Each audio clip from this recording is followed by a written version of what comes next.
Hello, everyone, and welcome to the October free webinar from Orange Audubon Society. And this month, we're going to talk about Audubon Adventures as a great resource for your classrooms. Orange Audubon's mission is to promote public understanding of and interest in wildlife and the environment that supports it. And our education programs foster the recognition of the tangible and intangible values in the remaining natural areas of Florida and the world, and our responsibility for conservation of the Earth's natural ecosystems, the services they provide for the health of the planet. So we're going to talk about Audubon Adventures. So here's the website for Audubon Adventures. There are both digital and print resources. I will let you know how you can potentially get a free 3-issue subscription to the print issues for your students. This is an environmental education curriculum. It's been used over 7 million children since 1984. It's a very high quality publication and digital resource. I'm a retired teacher, and I did use it in my classroom and with my after school program. So when you go to the website, you will notice a toolbar at the top. And if you want to see the digital copies available for your students, just go to Student Adventures and you will see the digital versions that are available currently. There are some titles that are available in Spanish, and there's a couple ways to find it, but you could go back. Like if you click on any of these, it'll show you right away if they're available in Spanish or not. So for example, this one about water is. So when you go to the Student Adventures tab, the first screen that's going to show will be background information for you or for students, just to give you a little bit of background knowledge. That is very helpful. You will see next to that background information, you're going to see where you open the actual digital copy of the magazine, if you're going to use it in that way. So when you look at the magazine, you're going to see that it has very high interest text. It's up-to-date material. It's got a lot of illustrations, and it's written at a 3 through 5th grade level. Students find it very interesting. So this is the Owl magazine, and it shows them all about how owls hunt, which isn't that cool. There are some excellent graphics in every issue. So this is the edition that's about migrating birds, and it has this great graphic that shows the major flyways of the world of different types of migrating birds. So it'd be very easy to come up with activities.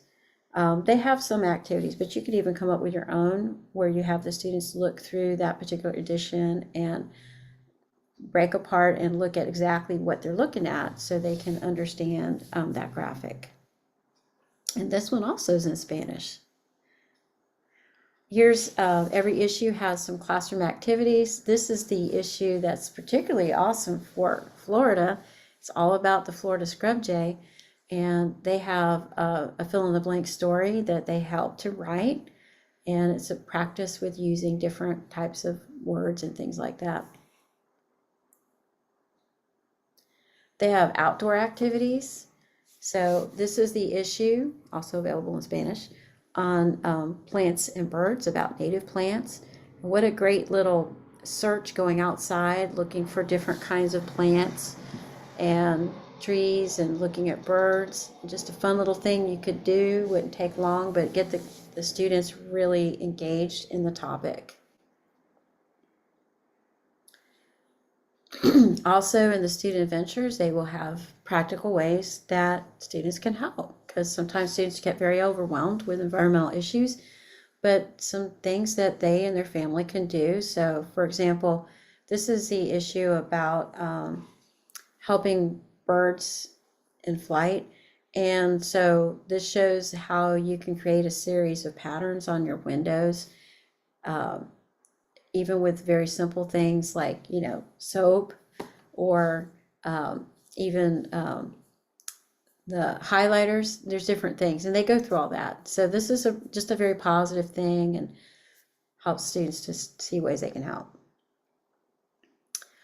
So that was just the Students Adventures tab. Now we're going to look at the Now Try This tab. And there's little quizzes on there. Very, very short.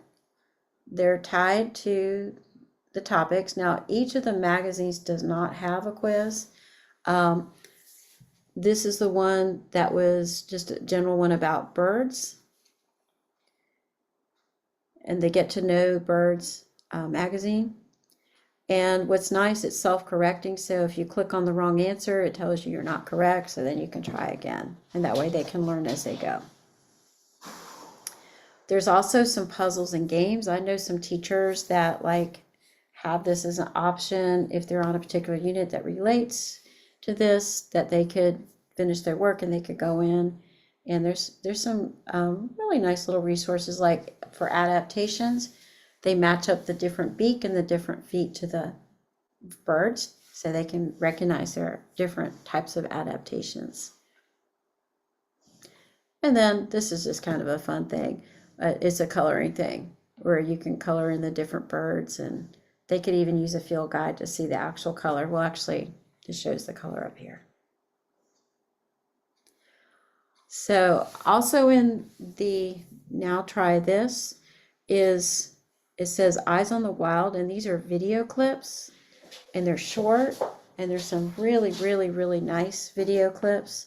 I just watched this one the other day. This is like a 2-minute video just about why lights at night disrupt migration of birds, and it's very short and to the point. They have lots and lots of real short little videos. Here's some others. Some are about research, like how they track wood thrushes. Some little projects like making a pumpkin feeder. That's really relevant for now. And this one's like a 1 minute just about why native plants are helpful to birds. And very high interest. They're right there.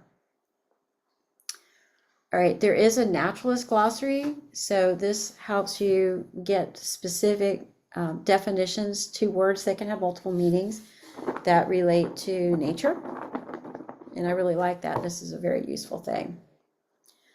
There's also another section about how you can help Earth and different things that you can do. And so they have actually different kind of action steps. So this is a topic of a future webinar, but it gives you examples of how your students can be community scientists and different projects that they can take part in. And that's all there. And other ways they can be friends to birds and wildlife. So you notice some of these themes are repeated, like how to prevent window crashes or plant native plants. If you live by the coast, how to protect beach nesting birds. And these are practical things you can do. You don't need a lot of stuff. For example, this will go over when you're at the beach and you're walking and you see birds resting, you walk around them, stuff like that.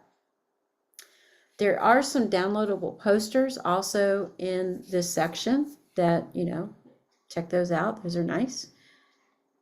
And then there's a teacher's lounge. In a teacher's lounge, you can click on any topic and then you get the resources that go with it. You have a lot of links, including, we're going to get to this, but this is one place you can find a sponsor to get the print magazines. And there's a couple of bird ID guides. So if your students really kind of get into what birds around your school, that's there. They have a really excellent bibliography of resources. So if your students are doing hummingbirds, you have a lot of books you can find and also internet resources. And then that goes for a lot of different topics, even like bees, water, all kinds of stuff. So in this section where it said bird ID resources, they have a very nice updated Audubon bird guide. So if you're seeing birds at a feeder at your school or just on the playground, you can go into this and pull it up. It's really nice. You can click on the birds You can do comparisons of similar birds, which is really nice. And this is like taking one of the specific birds at a glance, and you notice there's even a place where you can listen to it. There's lots of information in case you decide to do some kind of bird-related project with your students. And then the About section, this is how you can find a sponsor for print subscriptions. So if you're in the Central Florida area, your local Audubon, which is Orange Audubon, we are sponsoring classrooms, but you need to be in Orange County. So if you're interested in that, my email's in the chat. You can email me directly and we can get you. We still have some left. If you're not in Orange County, if you go to this little section here and you click on it, you can put in your zip code, and then it'll give you your local chapter, and you can email them. A lot of chapters want to support the schools, and they would love to help you out with this. So be sure you check that out. But we still have some in Orange Audubon. So if you're local, please email us, and we'll get right back to you. So next month, our webinar is going to be about feeding birds and Project Feeder Watch. Maybe you can get a painted bunting at your feeder. This is my feeder, so I hope you can join us for that. And we will, anyways, here's my email, education@orangeaudubonfl.org, or you can email me at riglingkathy@gmail.com. It comes to the same place. If you have any questions, you want the certificate of participation, just email me, or if you need help finding your local Audubon chapter, I can help you do that as well. So at this time, we can stop recording, and if anyone has questions, you can unmute your